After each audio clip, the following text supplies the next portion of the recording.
Hello there, very warm welcome to you on another very interesting edition of Issues of the Moment.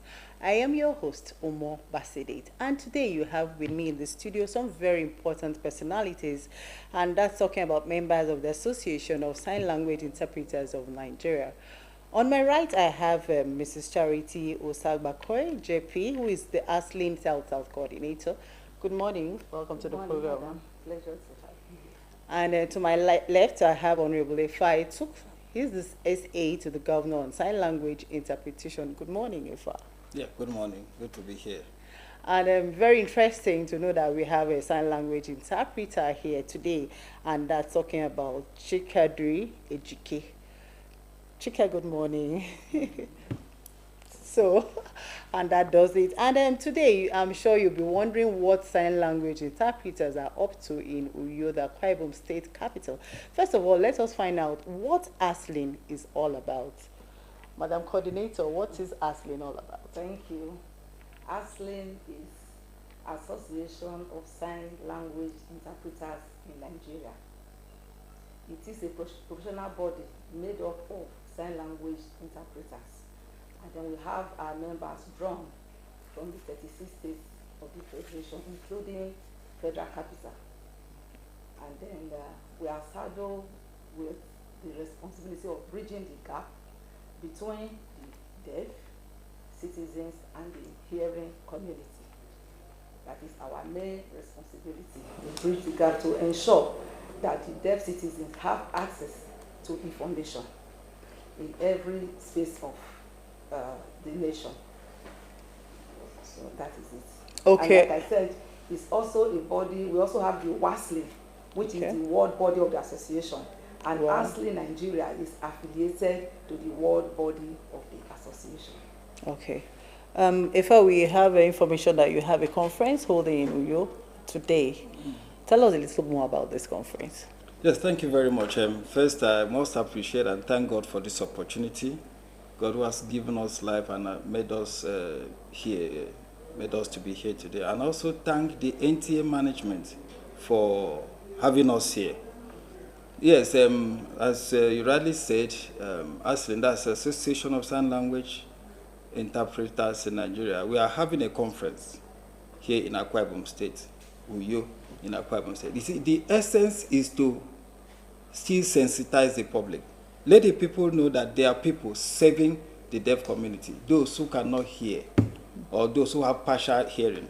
It's our duty to bridge that communication gap. So that is the most essence for us to come together and then talk about this. And to also add to that, we are here to also see what our governor is doing in the state. So that's why we have to host this program here, because our governor, His Excellency Pastor Mobasino, is doing so hard. First, for even appointing me as the SA on this, it's a credible and a good development so far, which we're also asking other state governors to do. So we are here to appreciate the governor and also to come together to have this meeting to sensitize the people. Thank you. Okay, thank you, Efa. Before we will definitely delve into what government is doing for the people in the deaf community. But before we get there, let's still talk about the conference. What are those that are expected to be at this conference? Okay. The participants in this conference are sign language interpreters. Okay. Like I said before, those of us that are saddled with the responsibility of making information accessible to the deaf. And then, the facilitators are also going to be there with us. And anybody who is interested to come and see what is going on in the deaf world can also, even the deaf city people, they are also going to be there with us in this conference. We have decided to bring up this conference to Akwa Ibom in order to open up the space here so that the deaf community in Akwa Ibom and in other 6 states in the zone will have access to information. So they too will be carried along, because we discovered that we have lack of sufficient interpreters in this very region.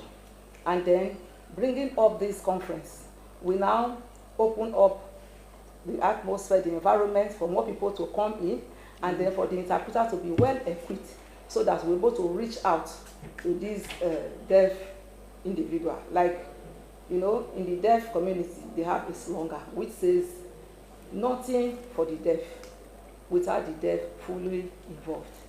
And then for the deaf to be fully involved in any issue that concerns them, they have to have information. Exactly. And this information can only get to them through the services of interpreters, which is done through sign language interpretation. So anybody is welcome to be part of the conference. It's quite open. Okay. You can also come around. I'll definitely be there. But I beg to remain with you. Now, looking at sign language interpretation, I know it's not something that is learned in school. Like, I can't just go to a regular school to learn sign language. So what happens if I'm interested in becoming one of the interpreters? Thank you so much. There are some schools where you learn sign language. For instance, we have Federal College of Education, Oyo. Okay. We also have a department in Calabar, University of, even this Uyo, I think there is a department there too in the university here. And there are also agencies that train people who want to learn how to sign. So if you are interested, it's either you go through the university or you can go through these agencies. And you can also learn from the deaf individual. If you are friendly to them, you have them as your friends, you attend the association, Okay. they will teach you how to sign. It's even easier when you interact with them, when you attend their functions, and then you have friends among them. You can learn it through them. It's very simple. There are many places where you can learn. It's all over. Yeah. Yeah. And for Honorable Ifeatuka, I remember back then, so many years ago, he's been working with the deaf community, and it just started like a joke. And I'm sure he has done up to 30 years. He has up to 30 years experience with them. Mm-hmm. If I'm not, of course, more than 30 years. Yes. Of course. Okay, so how has it been working with these people? Well, it's been thrilling. I say thrilling. By the grace of God, let me mention it here that by the grace of God, this is my 34th year as an interpreter. So I've mingled with them and then know a lot of their challenges. So on the whole, working with them is quite interesting and satisfying. Why do I say that?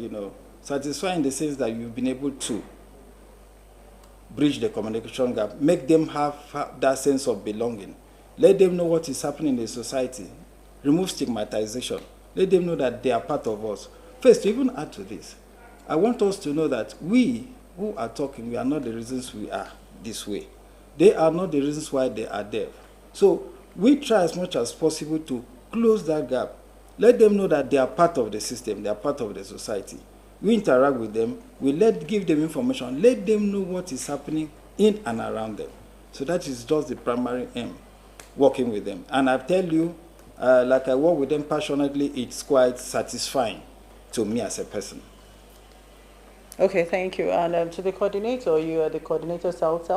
And how has it been? Do you think government is doing enough from your assessment for these people?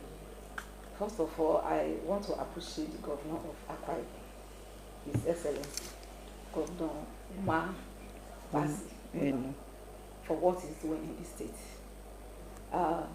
Appointing one of us as his SA on sign language matters has really contributed a lot to the well-being of interpreters in the state and, of course, the deaf citizens in the state too. It's a welcome development, and through his office, this conference that is coming up has been of a great help. His office has been of a great help to us. And so, well, the government generally, they are trying, but they can still do more. Like I said, our governor, the governor of Akwa Ibom, is an inclusive governor. I understand that even the airport is inclusive. Though I've not been there, but one of my colleagues that went there, he saw ramp, which make it easy for those in wheelchair to be able to have access, and there is a car park designed for the physically challenged, which means it's an inclusive government, but more can be done. There are so many sectors where interpreters are lacking. In the South-South zone, the one I know of, for instance, in the hospitals, there is a very great need for interpreters to be in the hospitals, if not all the government hospitals, because we have lost some of our deaf people through wrong diagnosis. These are deaths that could have been avoided with the presence of interpreters. There is always this break, this break in communication between the doctor and the deaf patient. But if the interpreter is there, he will bridge the gap between the doctor and the deaf patient. So like I said, we've lost some of them, and this could have been avoided. So we are pleading that the government should ensure that there are interpreters in hospitals, not just only hospitals, in media houses, because information is key. If the deaf are to be fully involved, they must be well informed. And there is no way they can be informed with the absence of interpreters. Yes. So I want to plead that in media houses, there should be interpreters so that these people will be carried along. What about our schools? There are some schools, they have deaf people there, but they don't have interpreters. There are some universities, they are deaf individual universities, but don't have interpreters. They depend on taking note from their course mates. And it's very difficult. There's nothing like getting it directly from the lecturer to the interpreter and then to the deaf person. So we need interpreters there. And even in hotels, in public places, interpreters have to be there. Anywhere that people are living, interpreters need to be there, because the deaf, they are part of the community. They are everywhere. They work in office. There are some of them, they work in some office, but there are no interpreters there. So what I'm trying to say in essence is that the government, yes, they are trying, but we need to do more. And then this issue of having sign language interpreters, SA to the governor on sign language interpreters has helped greatly in Akwa Ibom. And I'm pleading that other state governments in the South region should do the same. Well, Bayelsa, we also have SA to the governor, but we don't have in other states. So we are pleading that they should also ensure that we have interpreters in, so that they will be informed, they will be carried along, and they will be fulfilled, they will be happy to belong to society. Thank you so much. Honorable Ifa, so talking about having interpreters in various public places, would you say we have enough interpreters to deploy to those places? Because I'm sure this can be a challenge. Yes, thank you very much. Yes, for now we have interpreters on ground to man or those, although they are not enough. Because we have, like our zonal coordinator just said, we have key places that we should have interpreters there. So, and the interpreters we have here are ready to work. Like we mentioned, the media houses. Like, let me make a particular reference to one of the areas she mentioned, in the hospitals. There was a day I went to a pharmacy to get some medication. So I noticed one young man, a deaf person, at the counter. Because of the sign language, I noticed he was a deaf person. So when I looked at him carefully, and I saw him leave the counter to get some medications as prescribed by the man behind it, over the counter. So I was like, I went and asked the man, what is this saying? He said he went to get some drugs. I said, what kind of drugs? What is his problem? He now mentioned that he has problem. He came here the other day because he had stomach pain. So he's now here. So, and now, are you sure it's the same stomach problem he had that day that he's coming for today? Wonder. He was lost at the point. So I went to the deaf person, now use our language. I communicated with him. He now told me a different thing from what he said. So now, you see what happened? So if I did not intervene at that point, think of what would have happened. And I went back to the man, I brought it. I said, did you ask him? If he did not understand what he was saying, you should have asked him to write it down. Not because he has stomach pain the other day, he still has stomach pain today. Do you know what you have done to him? So now, what I have to mention that is that so many of these have been happening. Because if I was not at that time, I wouldn't have known.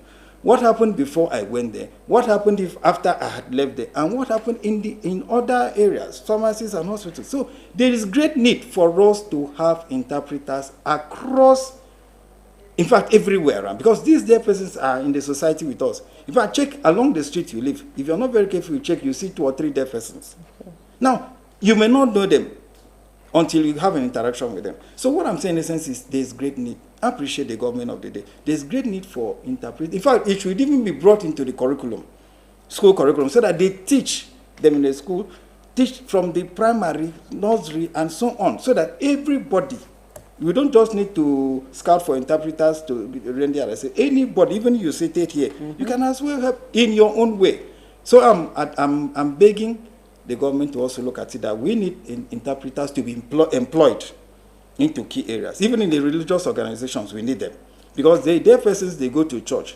This is also to shape their moral character so they can also be good in the society. So that is justice. So we need them across. And as I'm speaking with you, there are interpreters on ground. And we are also planning to train more as the need arises. Okay, thank you so much, Honorable Ifa. You are the essay to the Governor on Sign Language Interpretation. So I want to remain with you there. Okay. The coordinator talked about the role of government. What are those things in the pipeline by the Akwa Ibom State government for these people in the deaf community? Well, thank you very much. I first thank God and I thank His Excellency, the Governor.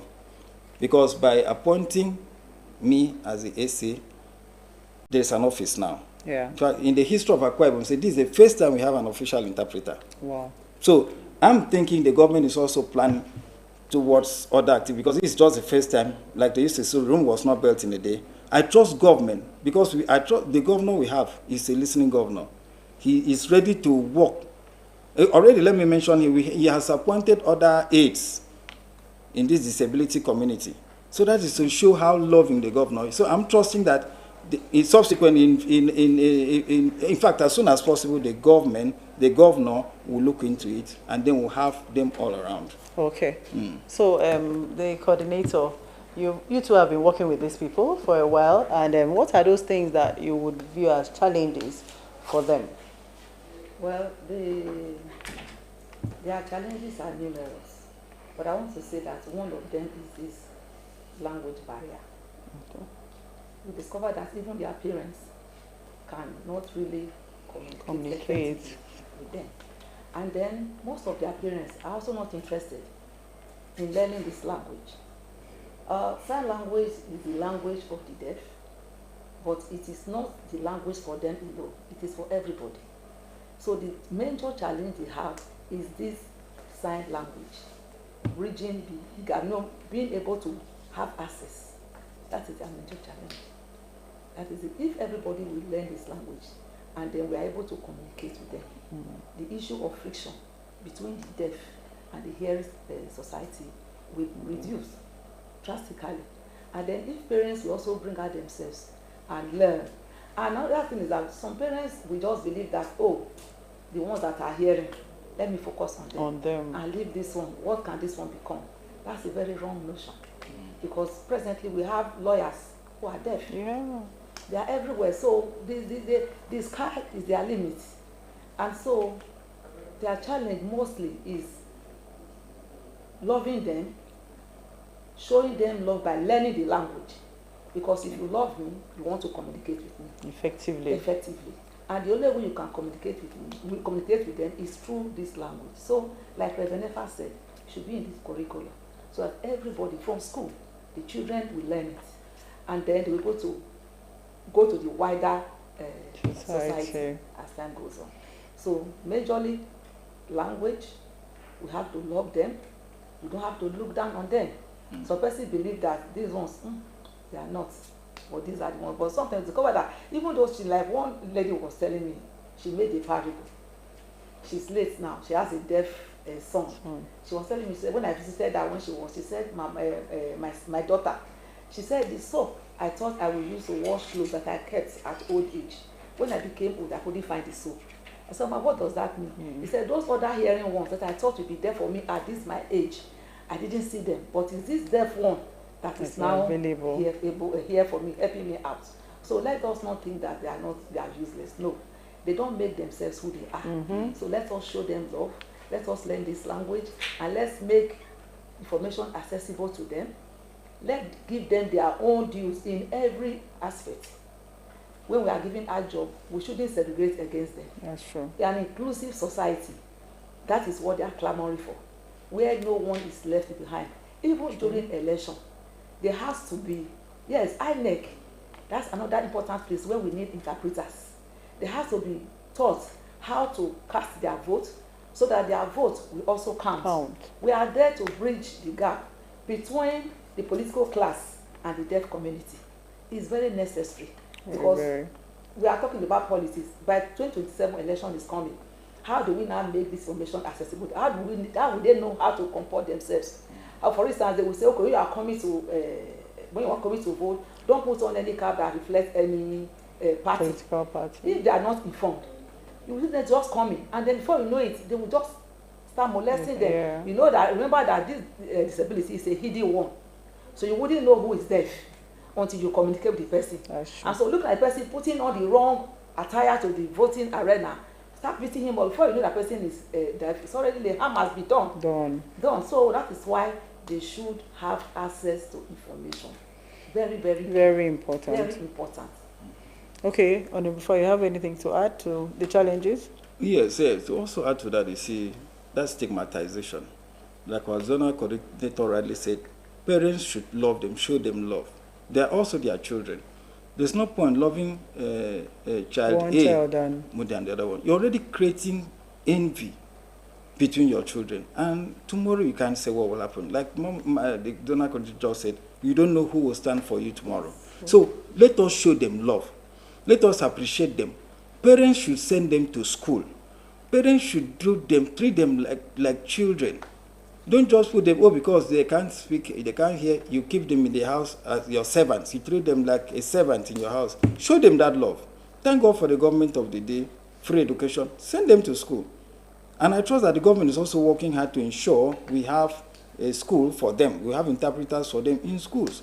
So please, I see that as a challenge from parents. I see that as a challenge from people, the society as well, even from their peers who are talking.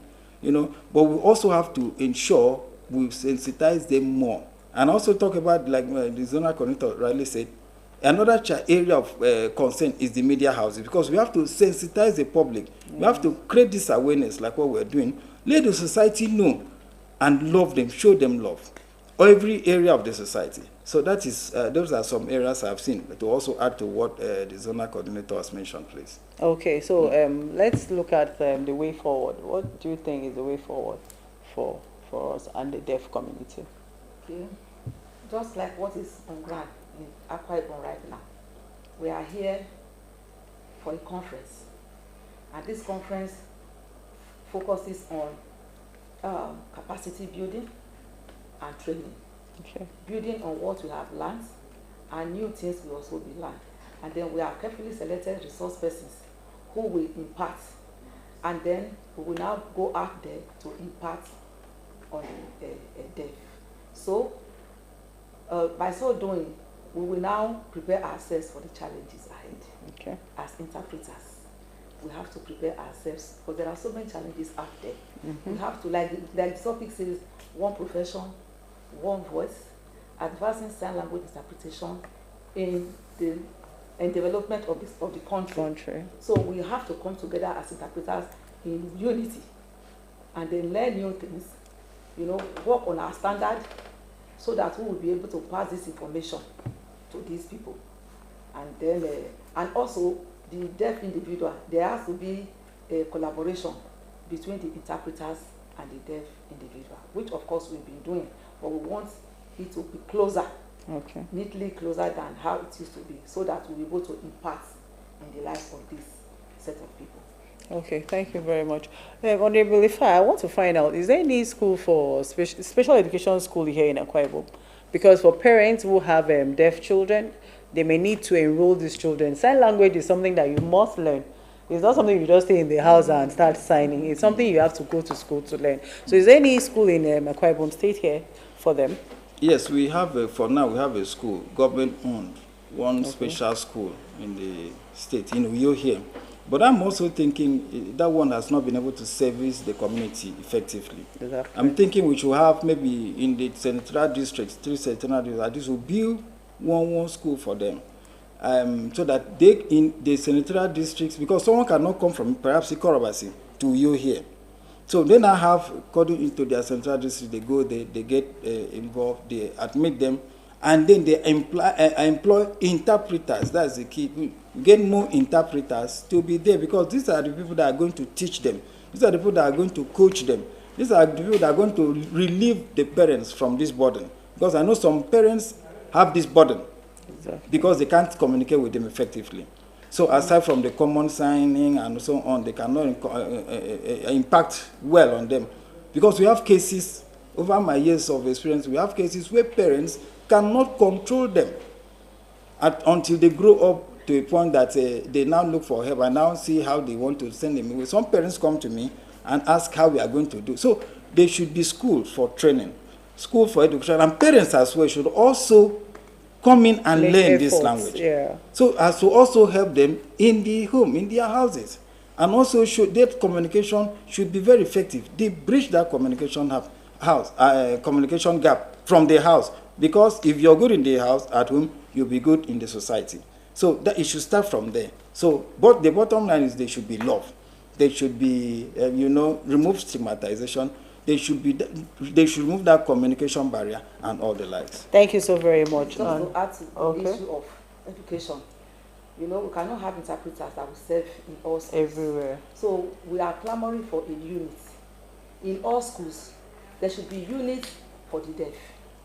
What I mean is the same compound with the other children, but having their own classroom where we have maybe interpreters, or they can also be in the same classroom with, for instance, in Edo State, the way we started, the hearing and the deaf in the same class. A role for the deaf, maybe the other 3 roles for the hearing. And so when a teacher is teaching, there's an interpreter who interprets to the deaf for them in the same class. Because we're going to say, oh, let us get schools everywhere for them. We won't have enough interpreters. Yeah, so having them mix up with the hearing people, with interpreters attached to each class, maybe 2 attached to each class. To each class. That will help. Will help a lot. Yes, that will help in the area of education of the deaf. Thank you so very much. Time is not our friend on this program, but before I let you go, Honorable, could you just tell us a little bit about the conference, where it's taking place, how many days and time? Thank you. Yes, thank you very much. The conference is slated to start on the 28th of July to the 1st of August. 28 is expected to be the arrival date. This is a South-South conference, so we'll have participants from Cross River State, Akwa Ibom State, River State, Bayelsa, Edo, and Delta State. So all of them are convening here in Uyo. So the venue is Edinan Hotels along Kaitinan Road, Edinan Hotel. So, and then the event starts by 9 a.m. on each day. So I advise people to come around. Let's sit together. Let's look at these challenges together and also look for a way forward. Thank you very much. Thank you so very much. And the program was Issues of the Moment. And we had in the studio the members of Association of Sign Language Interpreters of Nigeria. This is even talking about the South-South Zone. So with me, we had the Zonal Coordinator, South-South Zonal Coordinator, Mrs. Charity Osabakoy. It was nice having you in the studio, ma'am. Thank you so much. And I also have my very own brother, Honorable Efa Etuk, who is the SA to the Governor on Sign Language Interpretation. Thank you for coming. Thank you, ma, for the opportunity. And for the woman who has been passing all the information to the deaf community, the sign language interpreter, I say thank you, Mrs. Ejike. Thank you so much for bridging the gap between us and the people out there. And for you out there, you have a responsibility. Remember, these are humans like us, and they didn't choose to be deaf. So always remember to show them love. No more discrimination, no more stigmatization. Thank you so much for being there. I remain Umo Basirit.